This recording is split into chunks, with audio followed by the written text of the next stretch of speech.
മുഖം ഓയിലിയാണോ? അതുകൊണ്ടാണോ പിമ്പിൾസ് വരുന്നത്? പിമ്പിൾസ് എന്തുകൊണ്ടാണ് വരുന്നതെന്ന് നമുക്ക് നോക്കാം. ഞാൻ doctor Sneha V S, Navodaya nature centre, Alappuzha. നമ്മുടെ സ്കിന്ന് അധികമായിട്ട് ഓയിൽ പ്രൊഡ്യൂസ് ചെയ്യുമ്പോൾ ഈ ഓയില് ഡെഡ് സ്കിൻ സെൽസും ഡേർട്സും, അതായത് പൊടിപടലങ്ങളും ചേർന്ന് സ്കിൻ പോഴ്സിനെ ബ്ലോക്ക് ചെയ്യുകയും ബ്ലോക്കായ സ്കിൻ പോഴ്സിൽ ബാക്ടീരിയ ഗ്രോത്ത് ഉണ്ടായിട്ട് അത് കൂടുതൽ ഇൻഫ്ലമേഷൻ ഉണ്ടായി പിമ്പിൾസ് ഫോം ചെയ്യുകയും ചെയ്യുന്നുണ്ട്.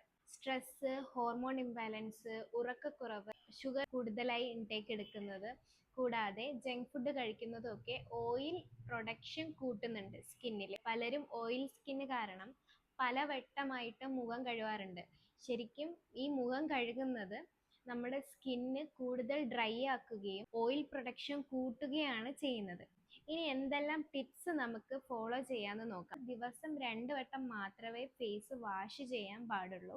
മൈൽഡ് ആയിട്ടുള്ള ക്ലെൻസർ മാത്രമേ ഉപയോഗിക്കാവൂ. അധികം ഓയിലി ആയിട്ടുള്ള ക്രീംസ് ഒന്നും ഉപയോഗിക്കാൻ പാടില്ല. വാട്ടർ ഇൻടേക്ക് കൂട്ടുക. കൂടാതെ സ്ട്രെസ് മാനേജ് ചെയ്യാൻ വേണ്ടിയിട്ടുള്ള യോഗ, മെഡിറ്റേഷൻ തുടങ്ങിയവ പ്രാക്ടീസ് ചെയ്യുക. ഉറക്കം ഒരു 6 to 7 hours എങ്കിലും കറക്റ്റായിട്ട് ഉറങ്ങുക. ഷുഗറും ജങ്ക് ഫുഡും മാക്സിമം ഒഴിവാക്കുക. പിമ്പിൾസിൽ കണ്ടിന്യൂസ് ആയിട്ട് ടച്ച് ചെയ്യുകയോ അല്ലെങ്കിൽ അതിനെ സ്ക്യൂസ് ചെയ്യുകയോ ഒന്നും ചെയ്യരുത്. ഇനി പിമ്പിൾസിന് മറ്റൊരു കാരണം എന്ന് പറയുന്നത് ഹോർമോൺ ഇംബാലൻസ് കൂടിയാണ്. അതിനെപ്പറ്റി അടുത്തൊരു വീഡിയോയിൽ നമുക്ക് കാണാം.